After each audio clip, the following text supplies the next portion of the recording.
आपण करतोय आज ढेमशेची भाजी. ही काही शक्यतो कोणी जास्त करत नाही, पण नक्की करून बघा. भोपळा आहे ना, दुधी भोपळा आहे ना, त्याच्याही पेक्षा खूप छान टेस्टी भाजी होती. याच्यासाठी मी छान छोट्या आकाराचे ढेमसे घेतले ताजे. लागणारं साहित्य याच्यासाठी बेसन पीठ घेतले भाजून चांगलं मंद आचेवर भाजायचं. कोथिंबीर घेतली, लाल तिखट, काळा मसाला 1 चमचा, मीठ घेतलं अर्धा 1 चमचा, दाण्याचा कूट घेतला, कसुरी मेथी घेतली, हिंग आणि हे गरम मसाला. हे बारीक चिरलेला 1 मोठा कांदा घेतला, 2 टोमॅटो घेतले आणि थोडासा लसूण. ही ना मी काळी पण करतात याची भाजी, पण ही ना मी जरा वेगळ्या पद्धतीने केली, पण छान होते अशी पण. आता ह्याला आहे ना मी धुवून घेतले, त्याचे ते पुढचे दोंड काढून घेतलं, मागचा पुढचा भाग, आणि चिरा दिल्या त्याला वांग्यासारखे 4 इकडनं 1 आणि इकडनं 1, दोन्ही बाजूनी चिरा देऊन घेतल्या. जर कडक असतील, बिया असतील तर मग ते नका घेऊ, त्याचे तुकडे करा. अशा ज्यांच्यामध्ये बिया नाही आहेत, कवळे येतं, ते असेच भरण्यासाठी घ्या, भरून करण्यासाठी. आता हे सगळे चिरून झाले.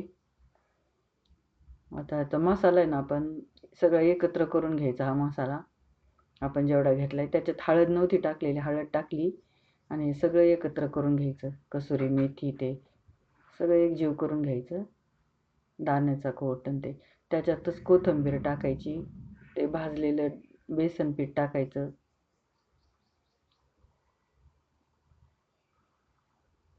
अशा पद्धतीने करून बघा, खूप छान होती. आणि माझ्या चॅनलला सबस्क्राईब करा, शेअर करा, लाईक करा.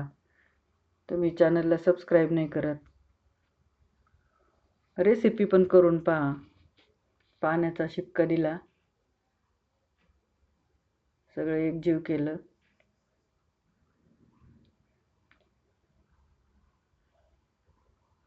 मला तर काही इतरांसारखं काही तामझाम येत नाही. आपलं एकदम घरगुती पद्धतीने माझ्या रेसिपी असतात, पण त्या रेसिपी ना सगळ्यांना जमतील अशा असतात. कुकरमध्येच करायची ही रेसिपी, कारण ढेमसे कडक असतात. तेल टाकून घेतलं 2 पळ्या, थोडासा लसूण घेतला तो टाकला, कांदा टाकला. आता हे कांदा परतून घ्यायचा व्यवस्थित.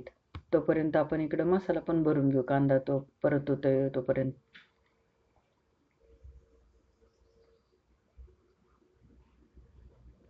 हा मसाला हा भरायचा एकेकामध्ये.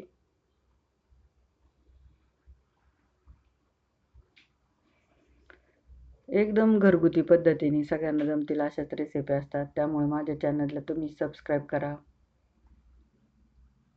आणि रेसिपी करून बघा, म्हणजे तुम्हाला समजेल. साध्या सोप्या पद्धतीनेच असतात.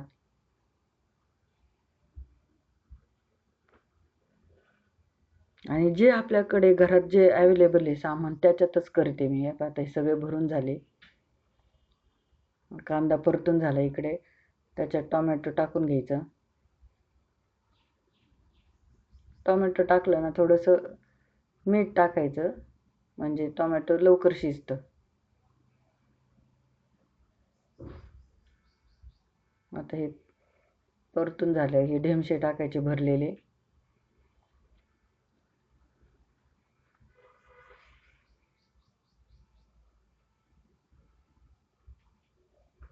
हे सगळं परत मिक्स करून घ्यायचं नीटनेटकं.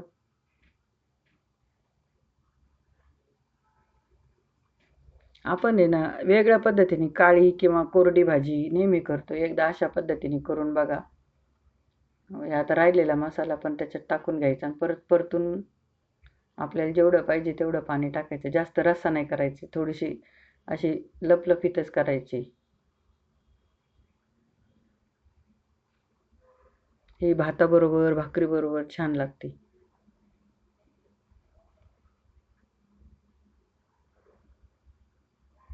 मी हे अर्धा किलो ढेमसे आहेत हे.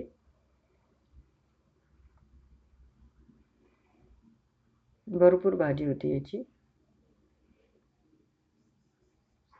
कुकरचं झाकण लावून 1 शिट्टी करून घ्यायची आणि 1 शिट्टी झाल्यावर 2 मिनिट ठेवलं होतं कमी गॅसवर. हे पहा, छान भाजी झाली, मस्त शिजली.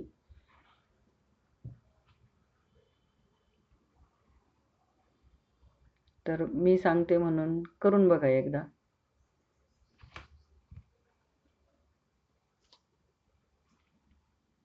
ही झाली तयार.